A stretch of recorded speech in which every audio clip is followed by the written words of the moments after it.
Peut-on perdre 5 kilos en une semaine? Voire même perdre 10 kilos en une semaine? À en croire ce que l'on voit sur internet, c'est tout à fait possible. Il y a même des sites qui proposent des menus de régime pour perdre 5 kg par semaine. Les promesses de ces régimes n'ont cependant ni queue ni tête. Pour commencer, soumis au même régime, tout le monde ne perdra pas le même nombre de kilos. Le nombre de kilos que vous pouvez perdre dépend de votre poids, de votre taux de masse grasse et de bien d'autres facteurs. Suivre un régime pour perdre 5 kilos par semaine ou perdre 10 kilos par semaine n'a donc aucun sens. Voici ce que vous apprendrez dans cet article: pourquoi Internet est rempli de contes de fées sur la perte de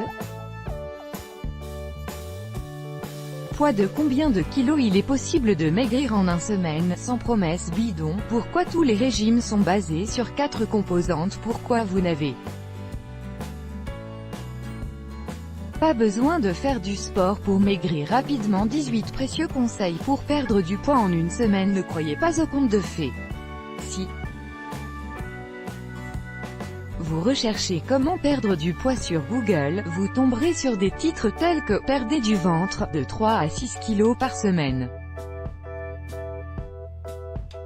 Régime rapide, perdez de 3 à 5 kg par semaine. Comment perdre 5 kg en une semaine? Perdez 5 kg en 5 jours. Régime éclair. Découvrez comment perdre 7 kg en une semaine. Naturellement, toutes ces promesses sont bien belles, mais leurs auteurs n'y connaissent rien. Outre leur ignorance, il y a aussi le fait qu'il y aura toujours du monde qui voudra bien croire à leurs promesses. Ça fait plus de monde pour acheter leurs cochonneries. Les produits aux promesses irréalistes attirent avant tout les consommateurs ignorants ou qui veulent croire aux contes de fées. Ne tombez pas dans le piège. De combien de kilos peut-on maigrir en une semaine? Il s'agit d'une question à laquelle il est difficile de répondre. C'est un peu comme si quelqu'un vous demandait « Je suis célibataire, quand serai-je à nouveau en couple ?» ou bien « Je suis au chômage, combien de demandes d'emploi dois-je faire avant de trouver un travail ?» ou encore « J'ai mal au genou, quand est-ce que je serai guéri ?» Le problème avec ces questions, c'est que de nombreux facteurs entrent en jeu. Quand il s'agit du nombre de kilos que l'on peut perdre par semaine, on peut identifier des dizaines de facteurs. Par exemple, les personnes en surpoids perdront généralement plus de poids par semaine. La taille, le taux de masse graisseuse, le régime alimentaire, et de nombreux autres facteurs jouent également un rôle. Il existe cependant une règle générale quant au poids que l'on peut perdre par semaine. Les experts s'accordent à dire qu'en règle générale, on peut perdre de 0,5 à 2 kg de graisse par semaine. Attention, c'est bien de graisse dont on parle, bien sûr, quand on veut maigrir ou perdre du poids. C'est toujours pour perdre de la graisse. Cependant, on peut aussi perdre de l'eau ou du glycogène, réserve de sucre. Certes, perdre de l'eau ou du glycogène n'est pas aussi intéressant, mais c'est inévitable pendant la première semaine d'un régime hypoglucidique, par exemple. Armés de ces connaissances, examinons de combien de kilos il est possible de maigrir en une semaine ou sur plusieurs semaines. C'est un sujet sur lequel on m'interroge souvent. Perdre 5 kilos en une semaine? En principe, perdre 5 kilos en une semaine est impossible. Il m'est arrivé de souffrir d'un sévère abcès à la gorge. Pendant une semaine, je n'ai mangé qu'un petit bol de yaourt par jour. Au bout d'une semaine, j'avais perdu 6/7 kilos, mais je ne me sentais pas bien du tout. Bien sûr, il y a probablement quelqu'un dans le monde qui a réussi à perdre 5 kilos en une semaine à l'aide d'un régime draconien. Après tout, on trouve toujours un exemple pour tout. Cela ne signifie cependant pas que perdre 5 kilos en une semaine soit possible ou souhaitable pour tout le monde. Si, outre la perte de graisse, on prend également en compte la perte hydrique et la perte de glycogène, perdre 5 kilos en une semaine est possible. De tels cas sont cependant rares. Perdre 5 kilos en 2 semaines? Perdre 5 kilos en 2 semaines signifie votre menu est carencé, sinon quoi une telle perte de poids n'est pas possible. Vous risquez de subir l'effet yo-yo. Outre, on peut se demander si cette perte de poids correspond bien à une perte de graisse. Il est possible de perdre 2 kg de graisse par semaine. Mais 2,5 kg par semaine, ça fait un peu beaucoup. Une telle perte de poids n'est possible que chez les personnes qui ont un surpoids important. Perdre 10 kg en 3 semaines, perdre 10 kg en 3 semaines semble impossible, cela correspond à une perte de poids de 3,3 kg par semaine. Une telle perte de poids n'est possible que si l'on perd du glycogène et de l'eau. Perdre 10 kg en 4 semaines, un mois. Vouloir perdre 10 kg en 4 semaines est un peu plus réaliste que de vouloir perdre 10 kg en 1 semaine, cela correspond à une perte de poids de 2,5 kg par semaine. Si vous êtes en surpoids, une telle perte de poids est possible si vous suivez un régime extrêmement pauvre en glucides. Dans le meilleur des cas, les personnes en surpoids peuvent perdre 2 kg par semaine à l'aide d'un régime pauvre en glucides. Cet risque d'une perte de poids trop rapide, il existe un certain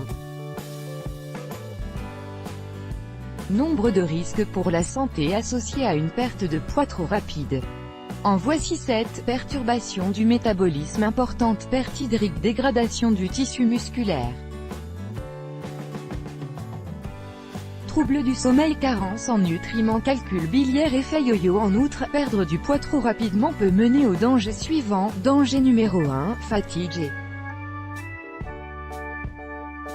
léthargie. Danger numéro 2, troubles psychologiques. Danger numéro 3, douleurs musculaires. Danger numéro 4, irrégularité des cycles menstruels. Ces dangers se présentent également dans le cadre d'un régime extrêmement pauvre en glucides. Vous trouverez plus d'informations sur les 6 dangers potentiels d'un régime extrêmement pauvre en glucides ici. Les 4 composantes essentielles pour perdre beaucoup de poids. Si vous voulez perdre plusieurs kilos par semaine, il vous sera évidemment bien utile de savoir ce qui a le plus d'impact. Commençons par nous interroger. Combien y a-t-il de manières de perdre du poids? Répondre à cette question n'a rien de bien difficile. Si l'on regroupe tous les régimes, on s'aperçoit que la perte de poids repose sur 4 composantes: l'alimentation, l'exercice physique, effort, la gestion du stress, relaxation, le mental, l'état d'esprit. Quelle est la composante la plus importante? Pour perdre du poids, on ignore l'importance de la gestion du stress par rapport à l'alimentation et à l'exercice physique quand il s'agit de perdre du poids. Le mental ne compte pas. Un bon état d'esprit conduit à une meilleure alimentation, à plus d'exercice physique et à moins de stress. En revanche, on connaît l'importance relative de l'alimentation et de l'exercice physique. On ne peut toutefois s'en tenir qu'à des approximations, en raison de la multiplicité des facteurs qui entrent en jeu. Une méta-analyse s'est penchée sur toutes les études des 25 années précédentes, dont le but était de déterminer si c'est le régime alimentaire ou l'exercice physique qui a le plus grand impact sur la perte de poids. La plupart de ces études avaient examiné des personnes en surpoids, environ 90 kg. Source. Si l'on se penche Sur les études qui rapportent l'évolution après environ 15 semaines, on constate les résultats suivants. Groupe alimentation, perte de 10,7 kg. Groupe exercice physique, perte de 2,9 kg. Groupe alimentation exercice physique, perte de 11 kg. Quand on regarde le poids des participants un an plus tard, on obtient les résultats suivants. Groupe alimentation, perte de 6,6 kg. Groupe exercice physique, perte de 6,1 kg. Groupe alimentation exercice physique, perte de 8,6 kg. Pour résumé, changer son alimentation permet de perdre du poids rapidement, mais un an plus tard, c'est la combinaison de l'alimentation et de l'exercice physique qui donne les meilleurs résultats, dans ce cas, 30%. Notons qu'il faut toutefois émettre un certain nombre de réserves. Dans certaines études, l'alimentation ne semble pas vraiment saine dans de nombreuses études. L'activité physique consiste en cardio, alors que l'on peut brûler jusqu'à 7 fois plus de graisse avec l'entraînement fractionné. Voir cette astuce, on mesure à nouveau le poids des participants au bout d'une année, mais comment savoir s'ils n'ont pas repris leurs anciennes habitudes alimentaires? De même, les personnes du groupe qui avaient été soumises à de l'activité physique sont-elles toujours aussi actives? Sur la base des données et des observations, nous pouvons conclure que l'alimentation est beaucoup plus importante que l'exercice physique. Cette étude parvient aux mêmes conclusions. On peut supposer les proportions suivantes. Vu l'impact de l'alimentation sur la perte de poids, il est impératif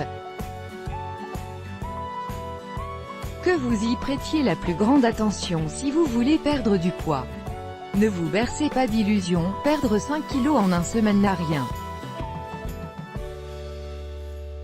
de réaliste. Perdre 10 kg en une semaine, n'en parlons même pas. En règle générale, on peut viser une perte de graisse de 2 kg de graisse